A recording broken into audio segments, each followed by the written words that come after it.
అన్యాయం అవుతుందంటే కిషన్ రెడ్డికి సంబంధించి ఈ రాష్ట్రానికి సంబంధించిన కేంద్ర మంత్రిగా ఉన్నావు, నువ్వు హరీష్ రావు గారిని పట్టుకొని ఏమో సాక్ష్యాలు ఉన్నాయో పేపర్లు ఉన్నాయో తీసుకొని నువ్వు ఢిల్లీకి పోయి సిబిఐకి పెడతావా, ప్రధానమంత్రి కాడికి పెడతావా? ఏం జరుగుతుంది ఏం సంగతి అని ఒక్క మాట కూడా మాట్లాడకుండా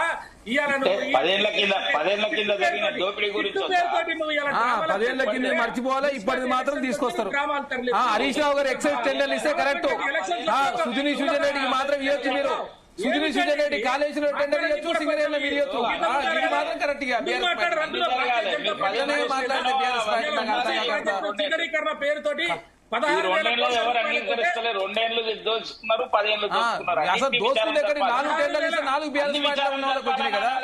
కాంగ్రెస్ పార్టీ ఎక్కడ అవినీతి చేసి ఎవరు దోసుకున్నది? మూసి సుందరీకరణ జరిగేటువంటి ఒక ఎజెండా పెడితే 1,50,000 కోట్ల రూపాయలు మూసి సుందరీకరణ అవుతుందంటే ఈ ప్రేమేందర్ రెడ్డి గాని ఈ మన కిషన్ రెడ్డి గాని బండి సంజయ్ గాని ఎందుకు మాట్లాడరు?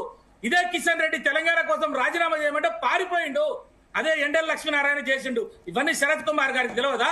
అంటే తెలంగాణ ద్రోహులు మాట్లాడాలి. మంత్రి ఇచ్చి మీరు అయిపోయిన ద్రోహులు మీ పార్టీలో చాలా మంది ద్రోహులు ఉన్నారు. తలసాని శ్రీనివాస్ యాదవ్, సబితీంద్ర రెడ్డి, ఎర్రవెల్లి దయాకరావు 50 మంది జాయిన్ చేసుకుని మీరు మాట్లాడితే బాధ పచ్చడంతా వద్దన్నా అయిపోయింది. ఆ స్టోరీ అంతా ముగిసింది. ఇప్పుడే సింగరేణిలో అవినీతి ఎక్కడ? మీరే చేసిన అవినీతి, మీరే దోస్తున్నారు, మీరే అవినీతి పాల్పడరు.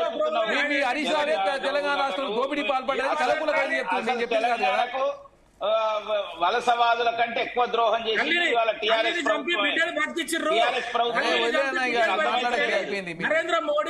నరేంద్ర మోడీ పార్లమెంట్ లో మాట్లాడిండు తెలంగాణకు వ్యతిరేకంగా. మాట్లాడిండు. ఇంతకన్నా ఇంకేం కావాలండి? మీరు ఏం మాట్లాడిండు? భారతీయ జనతా పార్టీ తెలంగాణకు వ్యతిరేకంగా మాట్లాడిండు. చంద్రబాబు నాయుడు ఎక్కువ మాట్లాడిండు. కేసీఆర్ పోయి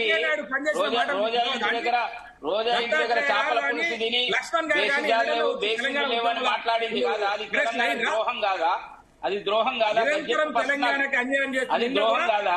ఎందుకు మాట్లాడుతున్నావు అనవసరంగా? ఏం మాట్లాడుతున్నావు? అర్థం పర్థం లేదు. మాట్లాడే పద్ధతి తెలియదు, ఏం లేదు. ఏది పడుతుంది గాలికి మాట్లాడు. కేసీఆర్ పోయి సైలెంట్ గా ఉండాలా? అడ్డం పడతావు మళ్ళీ ఎప్పుడైనా నాకు మాట్లాడరాదు. నువ్వు కాసేపు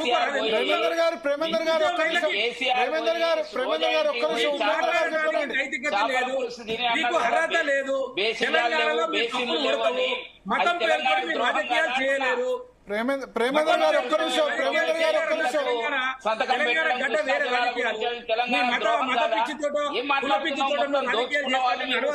దోచుకున్న వాళ్ళు మీరు, సింగరేణిలో అప్పుల పాలు చేసిన వాళ్ళు మీరు.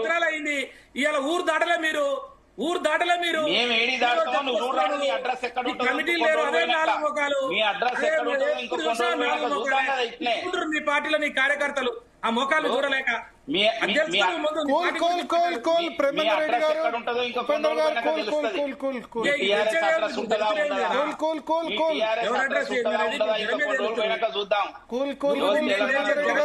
తెలుస్తుంది.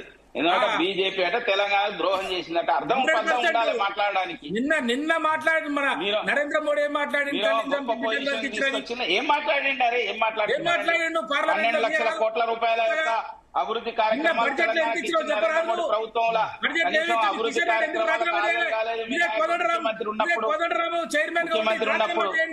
తెలంగాణ నాయకులని చెప్పిండా లేదా? భరత్ గారు కూడా ఉద్యమకారుడే, ఆయన కూడా ఢిల్లీలో ఉన్నాడు కదా, పోరాటాలు చేసిండు. అసలు ఇటువంటి మీతో డిబేట్ లో మాట్లాడడం వేస్ట్. ఇటువంటి ఒక లైన్ లేకుండా మాట్లాడేవాళ్ళు.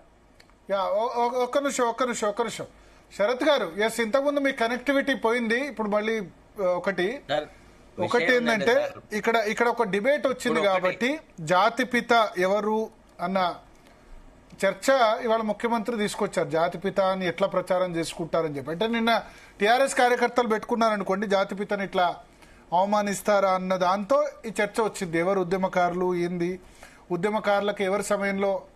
ఎస్, ఉద్యమకారులకి కొంత బీఆర్ఎస్ పుషప్ ఇచ్చిన మాట వాస్తవమే, ఉద్యమకారులను ఎలివేట్ చేసిన మాట వాస్తవమే, ఉద్యమకారులకు అన్యాయం చేసిన మాట కూడా వాస్తవమే. రెండూ జరిగాయి 10 సంవత్సరాల రిజైమ్లో. ఎస్పెషల్లీ సెకండ్ టర్మ్ లో అయితే చాలా అన్యాయం జరిగింది. BT batch, UT batch, BT batch అని చెప్పి రెండు విడదీవాల్సిన పరిస్థితి వచ్చింది.